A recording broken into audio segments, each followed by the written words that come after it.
atau belum sistematik ya. Ada tata aturannya, ada prosedurnya. Nah, ini yang disebut sistematik. Oke. Nah, baru kita sekarang menyicil sedikit demi sedikit ke arah bagaimana ya melakukan sebuah penelitian itu, gitu ya. Tidak perlu kita membayangkan penelitian itu yang bimik-bimik, ya bimik-bimik itu apa ya? Kayaknya, aduh penelitiannya membuat kepala saya berkerut deh, ya. Intinya begini, penelitian itu dimulai dari adanya masalah. Pertanyaannya, Bu, bolehkah penelitian dimulai dari tidak adanya masalah? Tak bisa. Karena ingat definisi penelitian tadi apa? Memecahkan sesuatu masalah. Kalau masalahnya tidak ada, berarti itu bukan penelitian. Oke. Nah, kalau penelitian dimulai dari adanya masalah, maka penelitian itu merupakan kegiatan nyata. Karena masalah itu nyata. Ada nggak masalah yang tidak nyata? Tidak ada. Masalah itu nyata. Tapi jangan pula saudara nanti berpikir, Bu, saya belum dapat kiriman uang dari orang tua, apakah itu masalah? Ya, itu masalah. Tapi itu bukan masalah penelitian. Kalau ibu juga punya masalah, kain ibu belum disetrika, itu bukan masalah penelitian. Ya, jadi yang disebut masalah itu dia nyata, Bu, uang kiriman belum datang, nyata, Bu. Iya, tetapi dia bukan merupakan kegiatan yang logikanya, yang nalarnya berbasis teori. Ada nggak itu? Nah, jika tidak ada, berarti itu bukan masalah dalam konteks penelitian. Ya, oke. Yang kedua apa artinya? Kenyataan yang dilihat adalah yang merupakan masalah dalam tanda petik. Ya. Lantas apa yang dimaksud dengan masalah? Nah,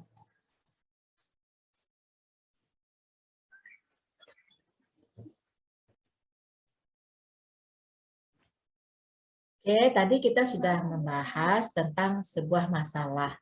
Jadi masalah itu adalah berkaitan dengan kenyataan. Jadi real, masalah itu real, masalah itu sesuatu yang harus dipecahkan, ya, dan itu berdasarkan data empirik. Nah, sekarang apa yang disebut masalah? Masalah itu yang pertama, keadaan yang tidak atau belum memenuhi harapan, keinginan, sebagaimana atau keadaan yang belum ideal. Intinya masalah itu apa? Kondisi yang belum memenuhi harapan. Contohnya apa? Nah, ini contoh yang seriusnya nih ya. Contohnya, hasil belajar rendah. Itu kan kondisi yang tidak sesuai harapan itu. Karena apa? Idealnya tinggi. Kan gitu. Nah, ini yang disebut dengan masalah. Yang kedua, masalah itu apa? Keadaan yang kurang logis. Misalnya begini, sangat banyak tugas yang diberikan, padahal kemampuan dan kesempatannya sangat sedikit. Itu contoh masalah, itu tidak logis. Tugasnya banyak, waktu yang diberikan sedikit, itu tidak logis. Apalagi contoh yang kedua, anak usia 5 tahun sudah diajari membaca. Padahal menurut teori mereka belum matang untuk membaca. Ya, itu adalah keadaan yang kurang logis. Yang ketiga, yang disebut masalah itu adalah keadaan yang kontradiksi. Nah, misalnya begini ya. Ada perpustakaan di desa yang sangat baik. Padahal perpustakaan di tempat lain, di kota, itu malah tidak berfungsi. Justru di desa dia berfungsi. Atau, apa yang kontradiksi? Ada sekolah, di dalamnya banyak anak berkebutuhan khusus, ini sekolah reguler, sekolah biasa, padahal guru pendidik khususnya tidak ada. Itu kontradiksi namanya. Atau sebaliknya, di sebuah sekolah reguler itu banyak GBK-nya, tetapi anak berkebutuhan khususnya tidak terlayani sebagaimana mestinya. Nah, ini disebut dengan keadaan yang kontradiksi. Jadi intinya masalah itu apa? Keadaan yang belum memenuhi harapan, keadaan yang kurang logis, atau keadaan yang kontradiksi. Nah, kita kembali kepada permasalahan tadi. Nah, masing-masing kita kan punya masalah. Tetapi masalah dalam konteks penelitian itu paling tidak memenuhi 3 kriteria ini. Nah, ini quote kita hari ini. Jika seseorang ingin meneliti, seharusnya yang bersangkutan mampu menunjukkan ada masalah apa di lapangan sehingga ia tertarik untuk menelitinya. Maka sering kalau saudara menyaksikan seminar proposal pada kakak kelas Anda, pertanyaan mendasar yang pasti selalu ditanyakan adalah masalahnya apa. Jadi benar nggak ini? Jadi kalau masalahnya, kalau tidak bisa menunjukkan adanya masalah dan tidak bisa saudara mengatakan bahwa saudara tertarik untuk menelitinya, maka sebaiknya cari masalah lain. Bisa cari masalah dong Bu, penelitian? Iya. Penelitian itu kita cari-cari masalah. Tapi harus dipecahkan ya. Oke. Nah, Ibu ingatkan lagi, mahasiswa sering latah. Latah itu apa ya? Latah itu ikut-ikutannya. Masa mahasiswa itu sering latah mengajukan judul penelitian yang sudah diteliti orang lain, hanya diubah lokasinya saja, dan latah pula menguji teori yang jelas-jelas sudah benar. Nah, ini yang seperti ini dihindari ya. Mengajukan judul yang pernah diteliti orang, mengubah lokasinya saja, kemudian menguji teori-teori yang sudah jelas benar teori itu. Benar nggak ya manusia membutuhkan oksigen untuk bernafas? Ada uji pula itu. Jangan coba-coba ya. Oke, kita lanjut. Temuan masalah diutarakan sebagai latar belakang masalah. Tadi kita sudah bicara tentang masalah. Ya, kita sudah bicara tentang masalah. Apa itu masalah? Nah, sekarang temuan masalah tadi itu diutarakan sebagai latar belakang masalah. Latar belakang masalah itu letaknya di dalam proposal penelitian berada di bab 1. Nah, kita coba sedikit tentang latar belakang dulu ya.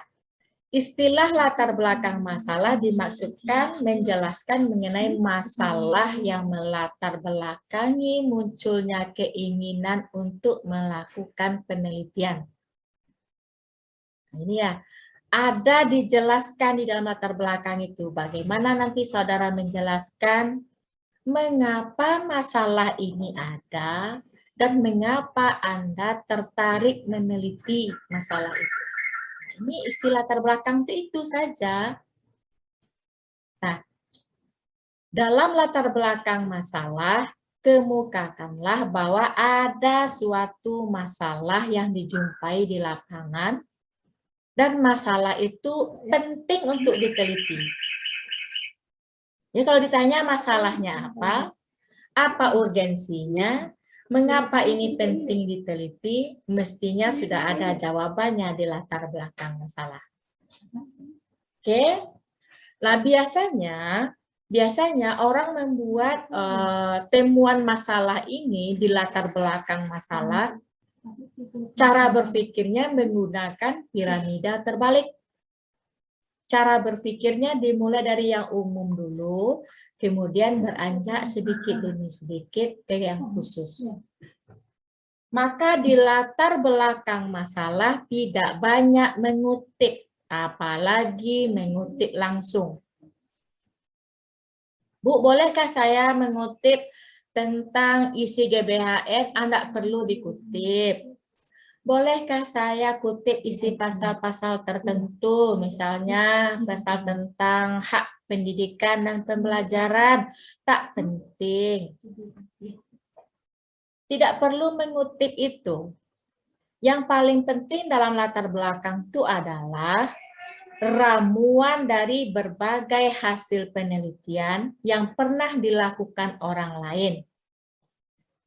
Jadi hasil penelitian yang pernah dilakukan orang lain dan nyatakan posisi penelitian kita. Jadi kalau si A pernah melakukan penelitian ini, hasilnya begini, dilakukan pada subjek ini. Si B melakukan penelitian ini di negara ini, pada ini, hasilnya begini. Sedangkan saya, ini dia posisi kita, penelitian saya ini, tentang ini, subjeknya ini. Nampak di sana bahwa penelitian yang sedang kita lakukan itu memang terkait dengan penelitian terdahulu, tetapi penelitian kita bukan meniru penelitian orang itu.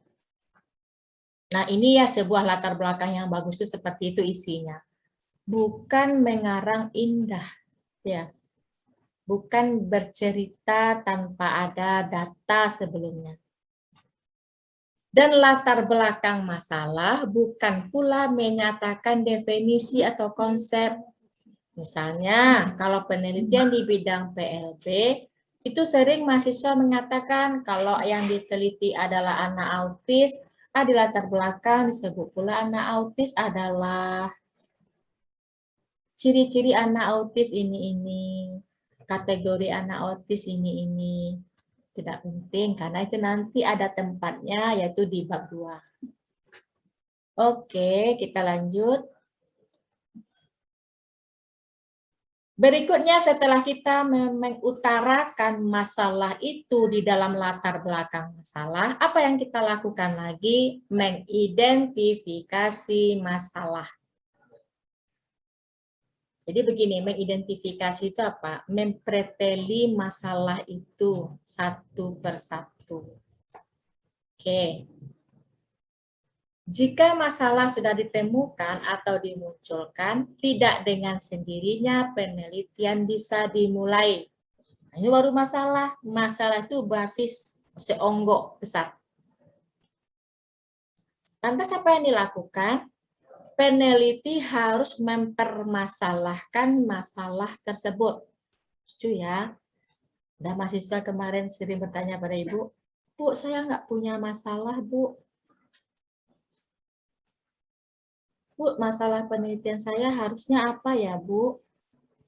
Nah, ini kita sudah dapat masalah. Masalah itu dipermasalahkan. Jadi, istilah mempermasalahkan masalah mungkin tanpa membingungkan. Nah, untuk memudahkan pemahaman, ketahuilah bahwa masalah yang baru kita sampaikan di latar belakang tadi baru sekedar cerita. Bahwa ada masalah di sana, ada masalah di sini, guru yang tidak bisa mengajar, ABK yang tidak terlayani, itu baru sekedar cerita. Nah, maka itu dipermasalahkanlah masalah itu. Artinya bahasa lainnya adalah mempertajam masalah. Nah, ini dia mempermasalahkan masalah itu, mempertajam masalah. Misalnya begini, ini masalah yang real terjadi. Ada peristiwa pelecehan seksual pada anak berkebutuhan khusus di Pantai Padang. Itu baru masalah. Disebut masalah karena harusnya idealnya tidak ada pelecehan seksual. Tapi ternyata terjadi dia. Maka disebut masalah. Ingat tadi masalah itu ada 3. Kondisi yang tidak sesuai harapan, kondisi yang kontradiksi, nah ini tidak sesuai harapan. Idealnya kan tidak terjadi pelecehan seksual pada ABK. Ternyata terjadi. Nah, masalah pelecehan seksual tersebut tentu akan mengundang pertanyaan orang. Nah, yang pertanyaan inilah yang disebut mempermasalahkan masalah. Apa bentuk kita mempermasalahkan masalah? Kalau sekedar menyebut ada peristiwa pelecehan seksual pada ABK di Pantai Padang, itu hanya umum saja. Itu cerita saja. Semua orang juga bisa menyampaikan begitu. Tapi bagaimana cara kita mempermasalahkan masalah? Maka pertanyakan begini, ABK jenis apa yang dilecehkan di Pantai Padang? Tunanetralkah, tunarungukah, tunagrahitakah, atau yang lain? Siapa yang melakukan pelecehan? Kapan waktunya dilecehkan? Di mana ABK itu dilecehkan posisinya ya?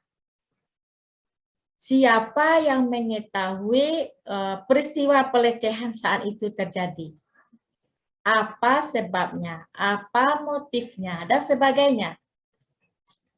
Nah, pertanyaan-pertanyaan seperti ini dalam penelitian disebut dengan mempermasalahkan masalah atau disebut dengan permasalahan penelitian. Oke, semakin mengerucut ya.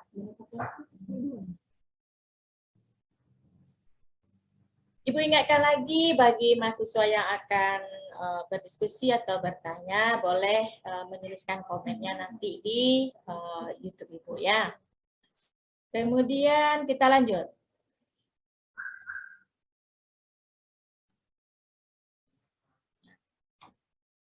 Ini catatan berdasarkan beberapa kasus yang pernah Ibu tangani. Mahasiswa seringkali langsung ke permasalahan tanpa memiliki dasar apa-apa. Dan langsung pula mengemukakan judul. Jadi mahasiswa langsung datang, Bu, saya punya judul ini. Tapi ketika ditanya masalahnya apa, terpurangnya.